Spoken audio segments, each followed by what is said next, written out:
Hello, I'm your host, Charmaine, and welcome to Beautiful Gems. Hey, Gems, welcome back to season 3 of Beautiful Gems podcast. If you don't know, you can now watch the podcast online. This is going to be my first season doing the video portion of the podcast on YouTube, and I'm also going to obviously have the audio as well. So how y'all like my background? Y'all like my Beautiful Gems background? That might change, but I figured for the first one, why not, right? I even got on my shirt. I might be overdoing it, but bear with me, okay? So what we're going to do with this episode is do a recap, because what I found in talking to people, and by the way, thank you to all my listeners, because I have listeners not only in the United States of America, but in Europe as well. So I'm so interested at some point, and I'm figuring it out, how to hear back from you guys, okay?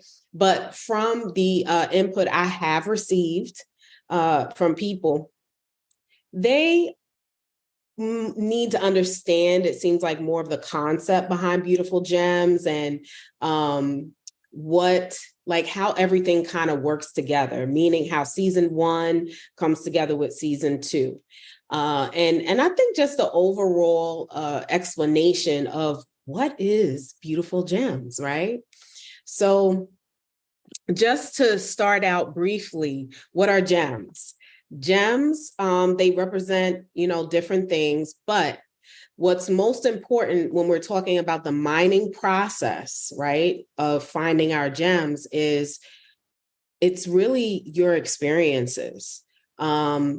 It's the valuable experiences, the valuable things you find inside of yourself. It could be a number of things, but it's whatever you find of value within you.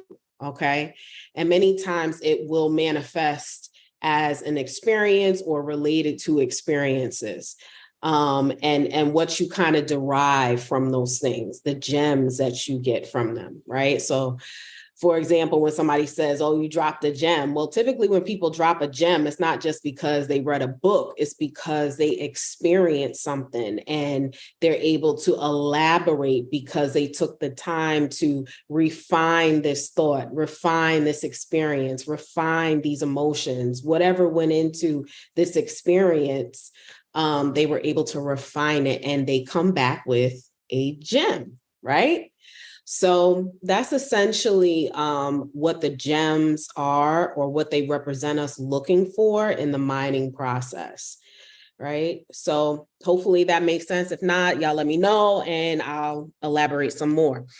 But what I did do for you guys is, drum roll, I created infographics. And if you guys are interested in the infographics after I show them to you, just let me know. I will send them out as a freebie to you. Okay.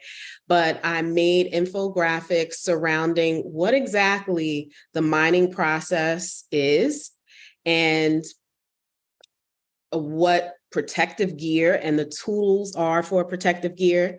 And also just the infographic about season 1 and season 2 and how it all ties together. Okay, so let's get started.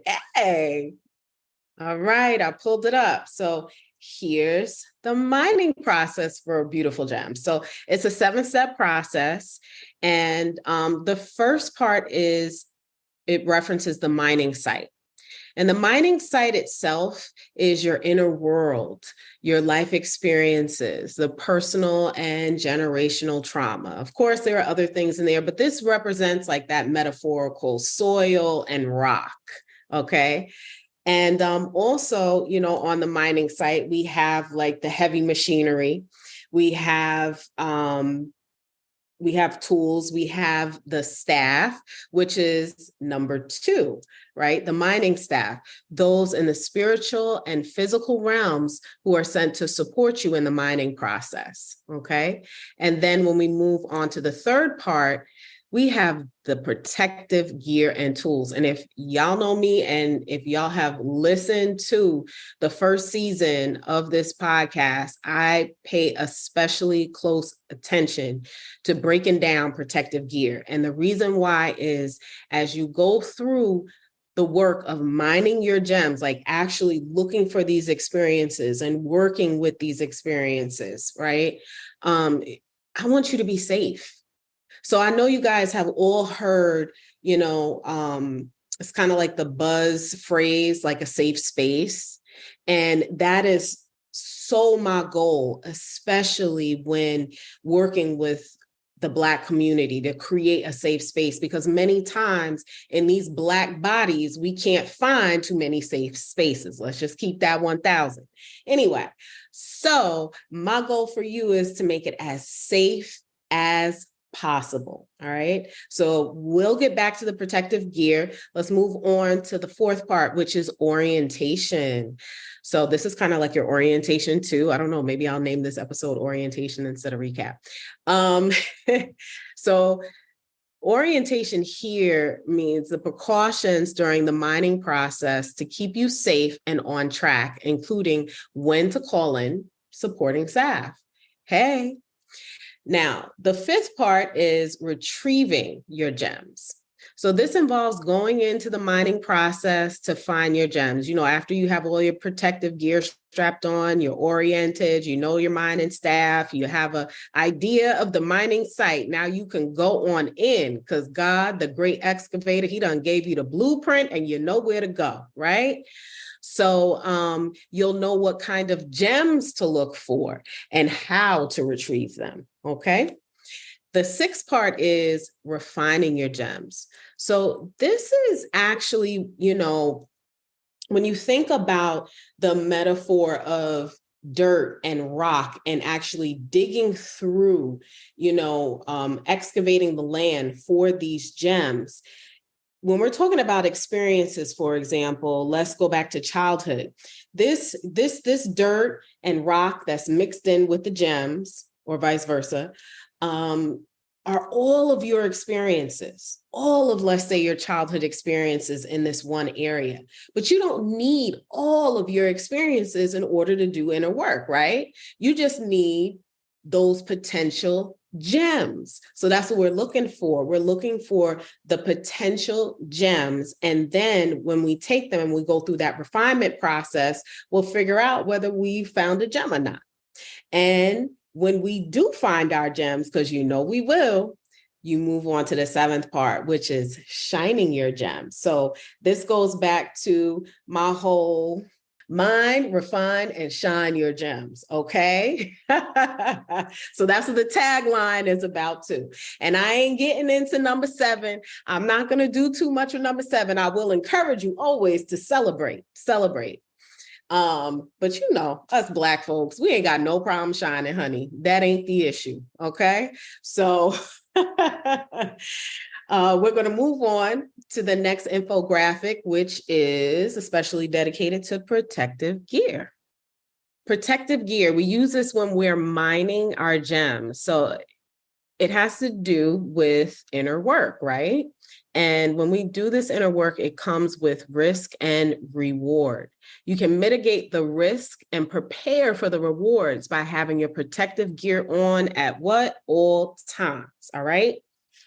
So number 1 is that hard hat of self-compassion. Y'all, I cannot stress how important it is when you are doing this inner work to have this hard hat, okay? And I made this part of the metaphor correlate back to self-compassion because think about it. If you're going into a mining shaft, right?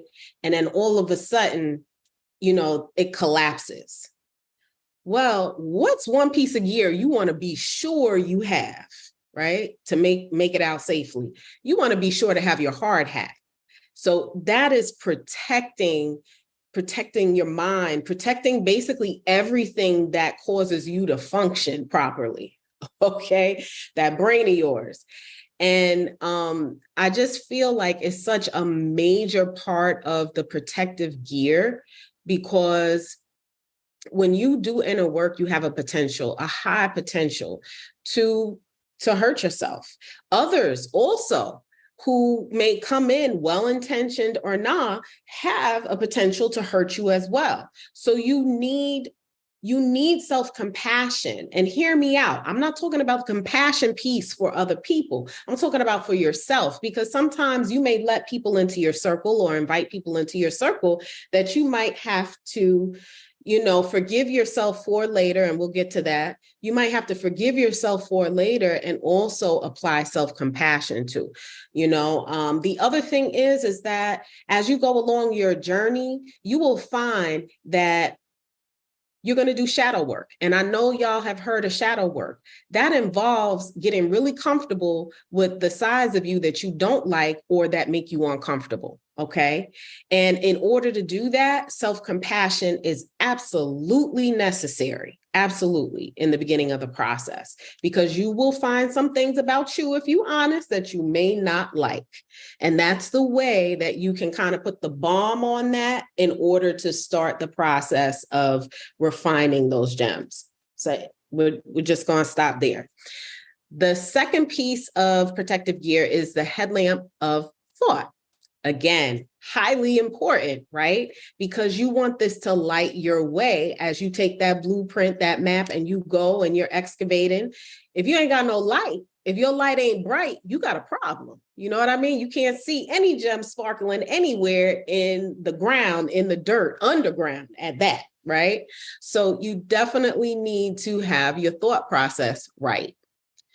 The third piece of protective gear is the mask and respirator of self-forgiveness. Now, this ties in well with that hard hat of self-compassion, because when you really think about it, again, this going into a mind, if I take you back to the scenario where the mine shaft collapses, what typically happens, you get all these dust particles in the air.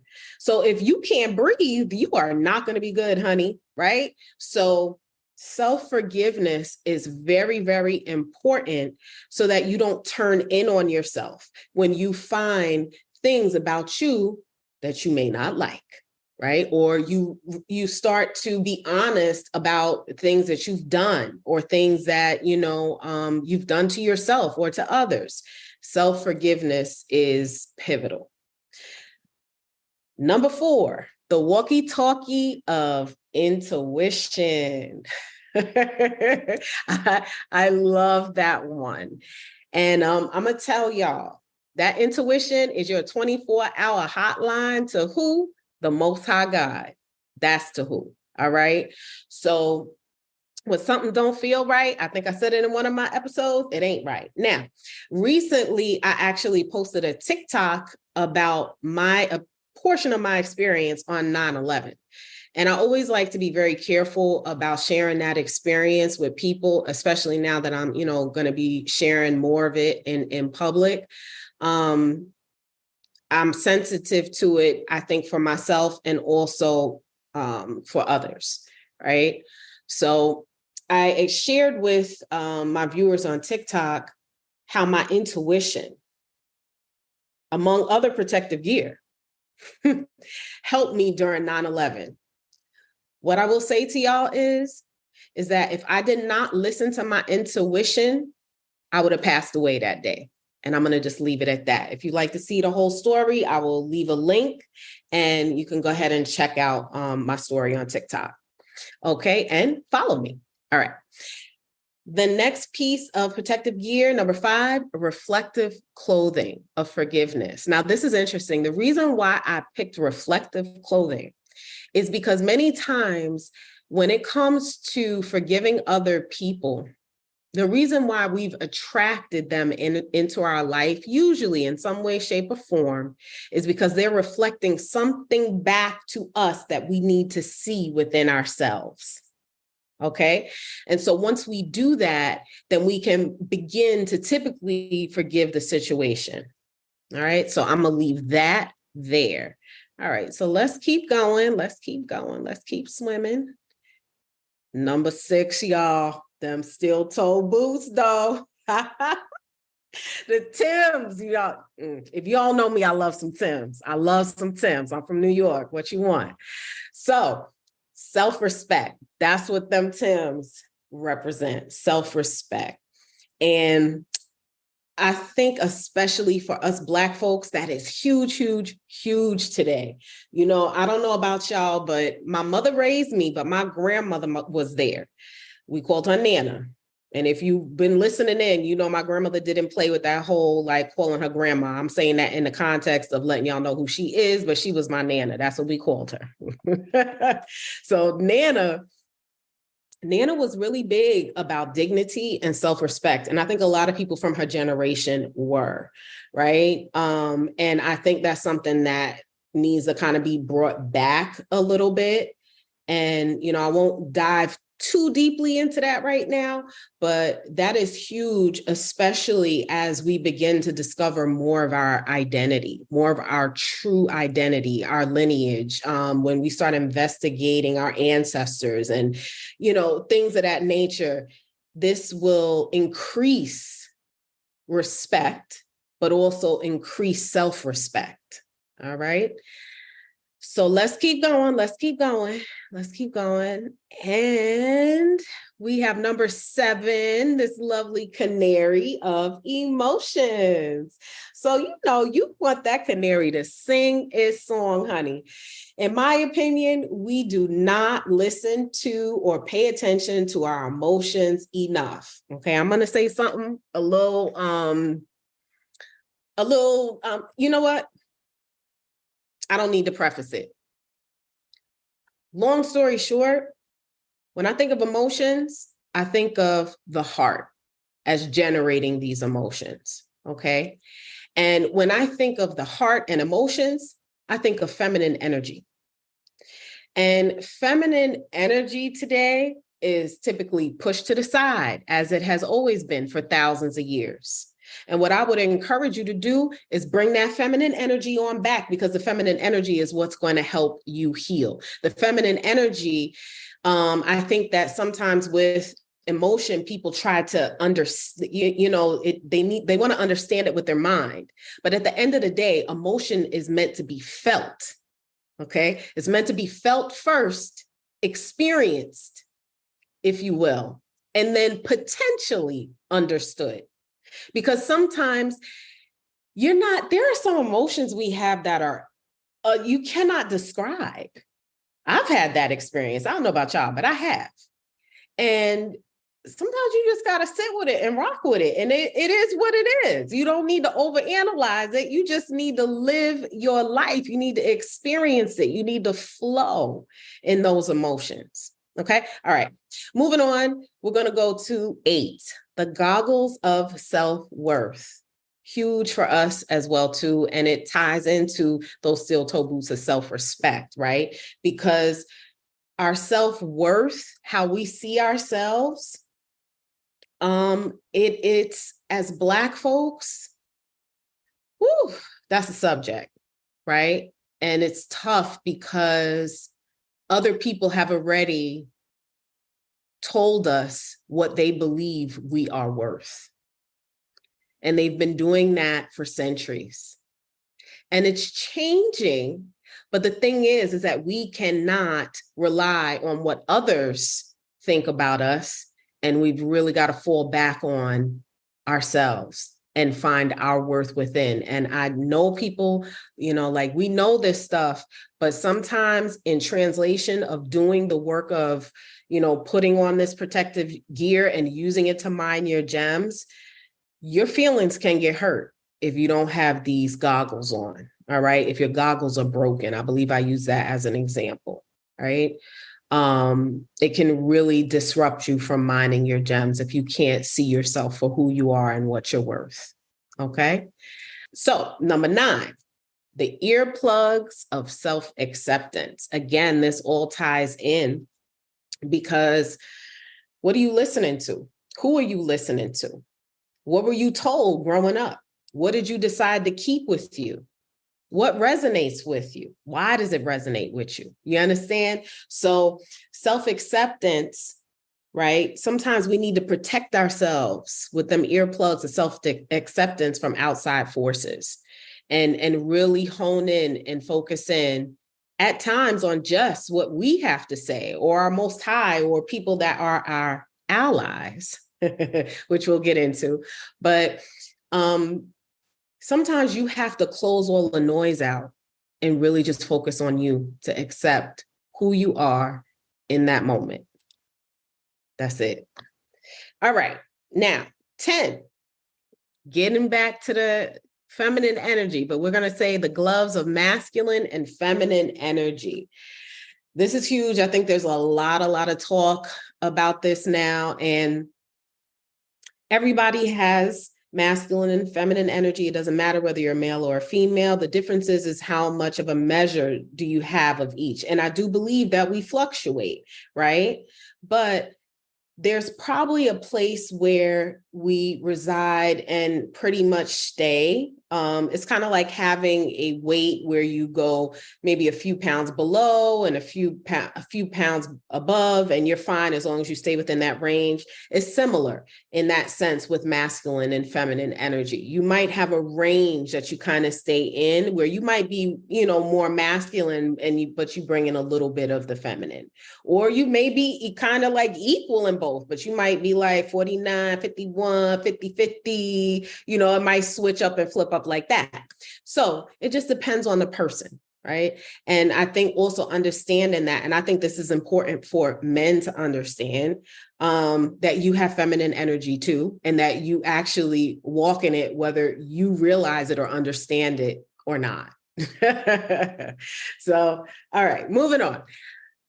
Number 11, the first aid kit of self-love. So I'm going to tell y'all, there so much information out there about self-love right now, but I feel like if you really have a handle on the first 10 protective gears, it's going to be very easy to know that you have the ability to tap in with your first aid kit of self-love and like put some balm or patch up them boo-boos. You know what I mean?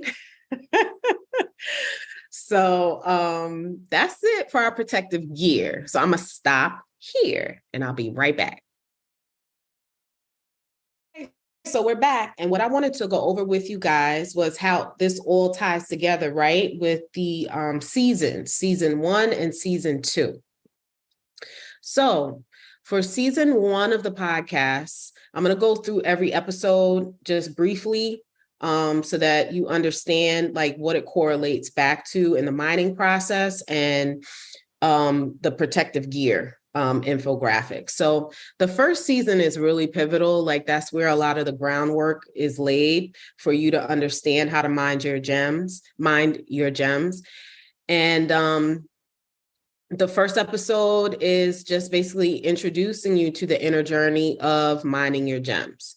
The second episode, we start talking about the staff, right? So it's called Your Ultimate Guide. And the staff there is the great geologist, the great engineer, and the great excavator, who is God. Now, I have bonus episodes, and bonus episodes are one-offs. So they're nothing that you need to, they're not necessarily a part of the mining process.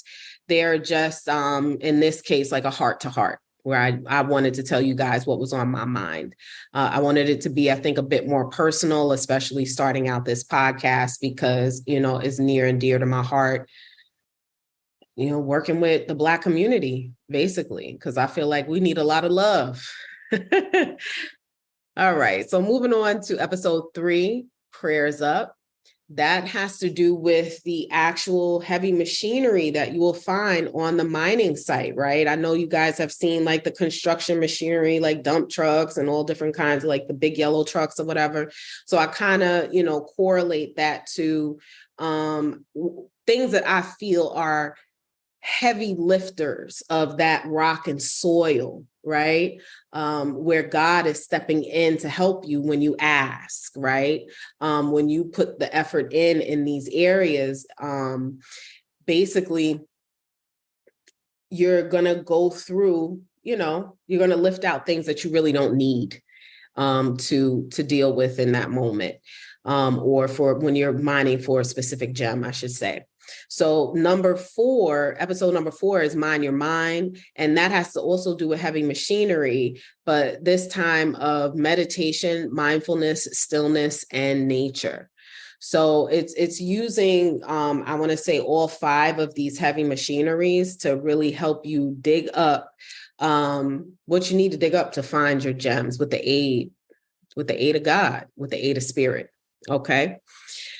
The 5th episode is Tune Into Intuition. This is where we start to get into that protective gear, right? So here we're going to be talking about the walkie-talkie of intuition. Episode 6, You and Self-Compassion. You guessed it. That protective gear is the hard hat of self-compassion. Okay. And so when we move on to episode 7, that's Let the Canary Sing. So self-explanatory, the protective gear there is the canary for emotions. All right. Episode 8, Are Your Lights Bright? The protective gear is the headlamp of thought. All right, so that's what we will be discussing there. Episode 9, Pardon Me, Pardon You, is the protective gear of the mask and respirator of self-forgiveness and the reflective clothing of forgiveness. All right. Number 10, episode 10, Them Tims though. I think I just like saying that. So the protective gear there is the goggles of self-worth, the steel-toe boots of self-respect, better yet known as Tim's, earplugs of self-acceptance, first aid kit of self-love, and the gloves of masculine and feminine energy. And then you have episode 11, Hazard, Caution, Safety, which talks about, and I need to change this on the infographic, but basically it's the tools of the rock pick hammer of self-discovery, the chisel of self-examination, the shovel of self-assessment, and the compass of values. Now, here's the interesting thing. I just realized I didn't go over that with you guys. So I'm actually gonna come back to that in a second. And at the last 2 episodes there, episodes 12 and 13, I talk about allies, enemies, frenemies, and the unbothered. I have to tell y'all those 2 episodes were not easy to create, but they were so fun. And from what I understand, those 2 episodes are the episodes where I think a lot of people actually, they liked it a lot. So I'm curious to know if you're listening to it for the first time, what your thoughts are. But I think people were, kind of entertained by those 2. And in there, I basically talk about the on-site managers, the archangels, the operators, which are the angels who report to the on-site managers, technicians, which are the healers and spiritual leaders, and, just anybody that would basically help you to do that's like professional, or somebody that you consider an expert. It could be a coach. Hey, these are the technicians that will come out to help you with especially hard rock, okay, of experiences. And then your mining coworkers. So these are the people that come on site with you, your family, your friends, others. Okay. Now I am actually going to go back so that we can just talk very briefly about these tools here. Okay, so here we go. The mining tools. You use these obviously when you're mining your gems. These tools will prove to be an invaluable asset as you do the inner work to mine your gems. And the first one up is the compass of values. And values are very important because they will actually steer you towards your gems. In other words, everybody's gems are going to be different. And so one person, they may value certain experiences that they have. Maybe if they're an artist, they might value the experiences they had as a child when they, make believed. Whereas, somebody else that, values being a hard worker might remember the first job that they had, as a teenager. And that's important to them, and understanding why they chose that job. So these are just examples, and they're random examples of how your values, like what you deem important, can actually steer you towards your gems. Okay. So you definitely want to check in with that. Because sometimes if our values or our compass is off, our true north is off, meaning like we're not in alignment with our purpose, with our calling, then we can be steered towards fool's gold. We can be steered towards fake gems. So really having a calibrated, if you will, compass is important. Now, moving on to two tools that are usually used together, which is the rock, pick, hammer of self-discovery, and then the chisel of self-examination. So what I like about this is that the rock, pick, hammer is used as like almost blunt force, right? To hit the area where you think, and it's precise in the sense of you're doing this like localized excavation. So you're hitting blunt rock with a blunt hammer, and like you're just like breaking down big chunks of things. So self-discovery could be just understanding basic things about yourself. You may think that you know, but maybe you take a personality test and you find out, hey, I didn't realize this thing about myself. I didn't realize that I paid really, really close attention to detail. Like I knew I paid attention to detail, but I didn't realize I paid attention to it on a microscopic level, right? Now let me go in with this chisel of self-examination to understand why I hone in on that level. Oh, well, maybe when I was younger, there was a parent that actually always kind of told me what I was doing wrong. So I always wanted to be extra sure and extra careful that what I was doing was right. So that's just an example of how these two tools can be used together. Then if we move on, we have the shovel of self-assessment. So the shovel of self-assessment is interesting because I feel like it basically means shoveling through all of the hard rock or the experiences that you think you went through, but maybe you left some gems in there, right? So as you're shoveling through and you're assessing, self-assessing, you can now almost reevaluate and say, hey, did I miss something here? Or, oh, what's this? This actually is a gem, right? So that's what the shovel of self-assessment helps with. All right. And there we go. So now we are going to move on to the breakdown of season 2, and we're almost done, y'all. Okay. So season 2 of the podcast. Now, the point of season 2 was to actually give you guys some real live examples of basically people that I know personally have done the work of mining their gems. And so the first 2 episodes, however, I do introduce a character. I introduce the miner, and the miner represents you. I thought it would be a fun way to represent you. Now, it's a cartoon voice, and I know for some people, it threw them off at first, but I think that especially happened because they did not start from season 1. And also, too, just as a side note, the reason why I chose to include this cute little cartoon character is, one, to keep it light, but I also think that it's important for us to make sure to get in touch with our inner child. All right. And that's my way of inviting you to do that. Get in touch with your inner child, to play, have a little bit of fun, make space for them.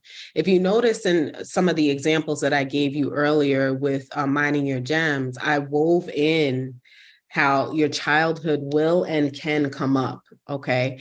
And the reason why is because you'll find as you go on this journey, probably as many of you know, go on this journey and a lot of it will come back to experiences that you had as a child. Why? Because that's where your belief system was being created, right? That's where social structures and, what was expected of you and things of this nature were kind of imposed on you. And so a lot of your foundation, if you will, a lot of your gems, if you will, that is typically the especially hard rock that you need to, excavate and take time with. And that's where you would definitely invite in, for example, those technicians, right?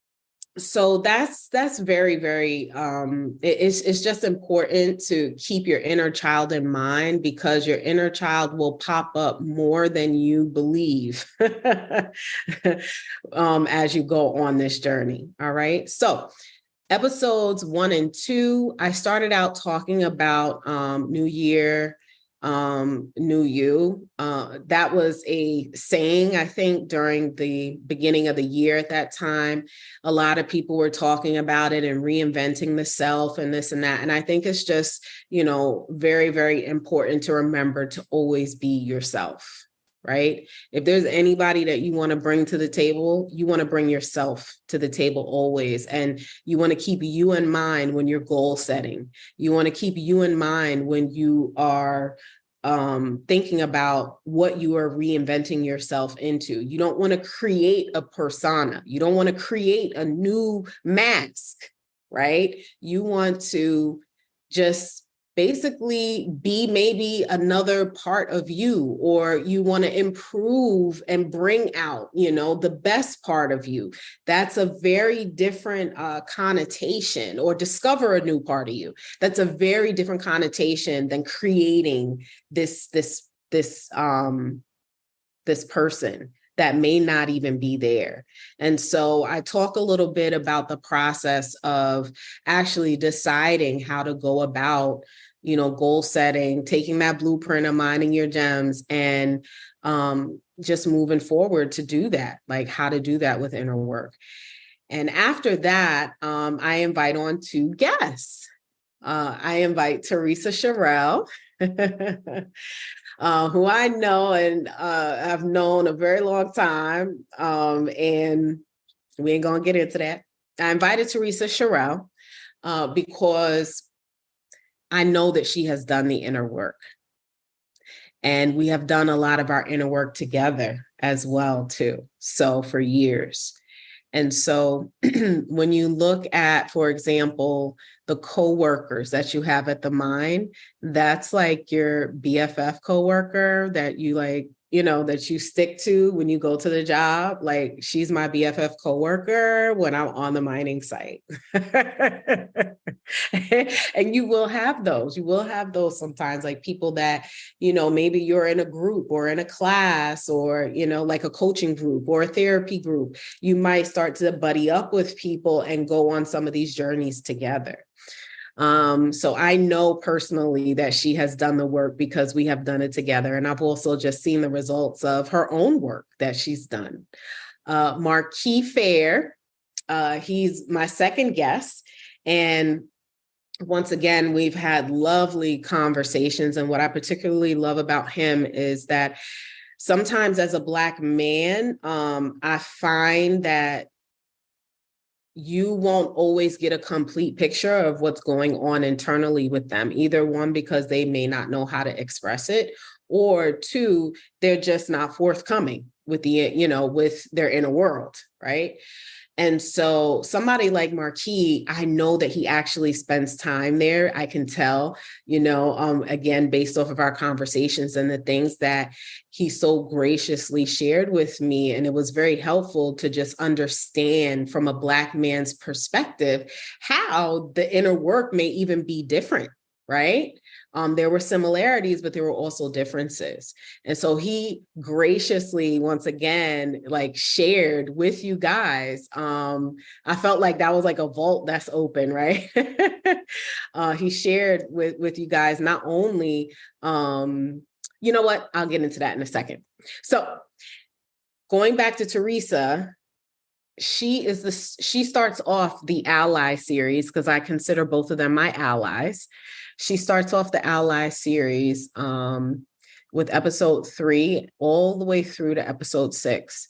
And each episode is about being either the ally, enemy, frenemy, or the unbothered towards yourself as you are doing the work. Okay. So it's a very interesting take, right? You ever hear that saying, like, I can be my own worst enemy? Well, we talk about that in episode, what is that for, right? Where you can basically be your own worst enemy, but we also talk about how you can be all the other roles to yourself as well, too. Then as we move on to episode 7, Marquis kicks that off. And he actually packs it all into one episode with visiting all 4 different roles and how he shows up as those things to himself. But then in episodes 8 and 9, we get into his unique perspective, I feel like, as a Black man. And he actually gives you some really great examples, not only of how to do inner work, how to begin doing introspection, but also what it looked like for him when he was a child and what it looked like for him as an adult.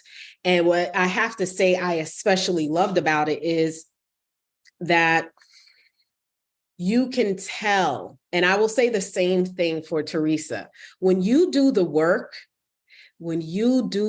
y'all, and you come to a similar experience in life, what'll happen is that you will speed through that experience with flying colors.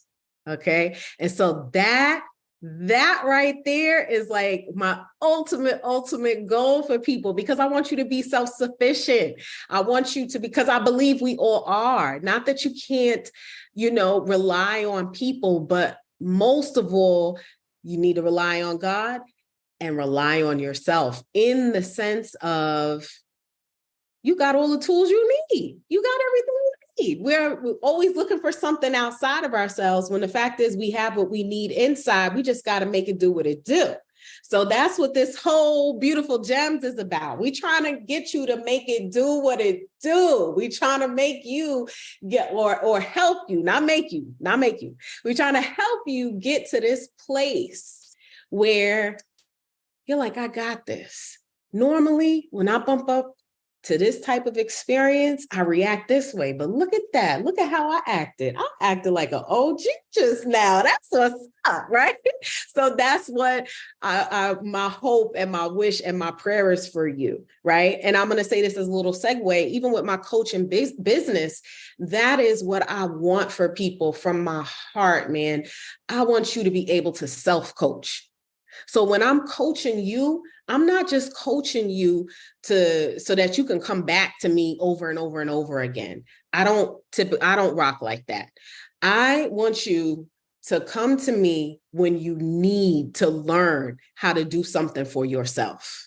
Okay. Now, granted, there are certain things that you may need help with from myself or another technician at the mine that maybe is an expertise, but it's not something that you would need constantly. It might be a one-off, right? Because I also practice healing modalities that I incorporate into my coaching practice. So there are times when you might need somebody to help you kind of, get over something or to heal something, like be involved in the healing process. But once this thing is healed and you move on to the next thing to heal, because you just don't ever run out, as a side note, you may not ever need that type of service again. So that's different. But yeah, I digressed. Let's get back to the last 2 episodes here. So episode 10 is for you or against you. And that's just me like ending off the season talking about spiritual warfare as a Black person, and also about how you show up for yourself in any of those roles as an ally, enemy, frenemy, or unbothered. Right. And then there goes that lovely bonus episode. The bonus episode, again, is nothing that, has to be listened to. It's exactly what it says. It's a bonus. I promise y'all, when I, was doing that episode, I was just high on God. Okay. That's all. I was high on God.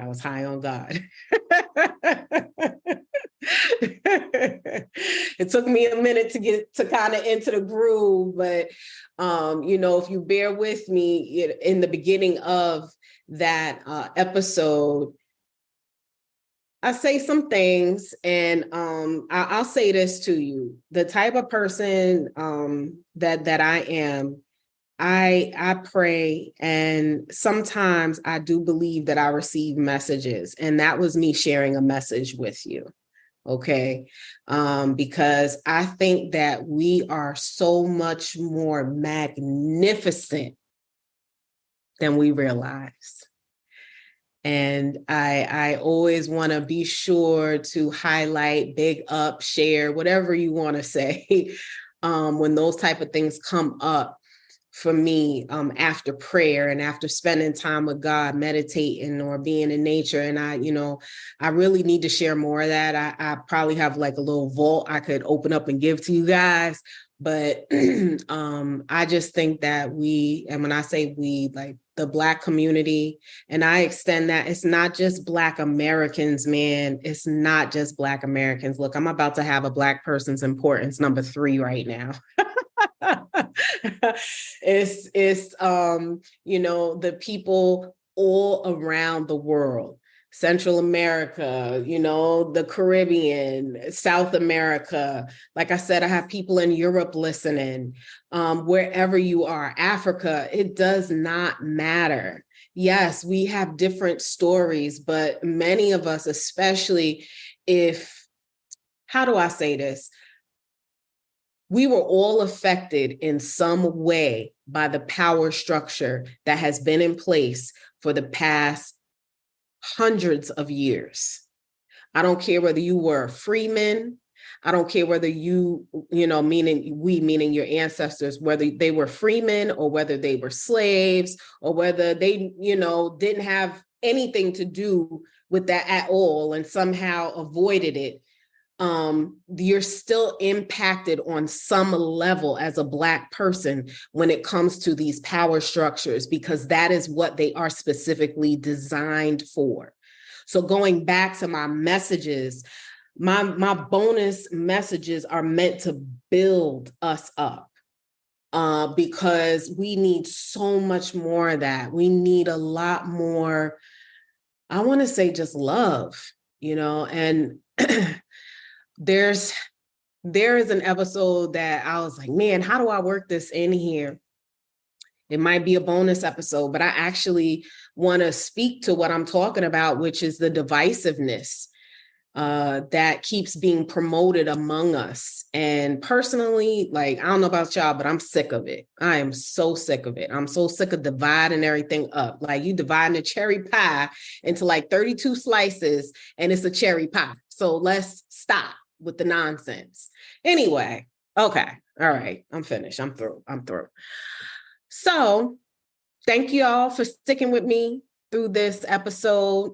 It might be a little bit long-winded, but we did have quite a bit of information to cover, and I wanted to make sure that I provided some explanation behind basically the first 2 seasons. And, going into season 3, which I had put on hold, going into season 3, we are going to talk about the technicians on site. So I'm going to leave that there. Thank you so much for spending time with me today. I pray that you build your relationship with God, love yourself unconditionally, and put in the work to mine, refine, and shine those gems.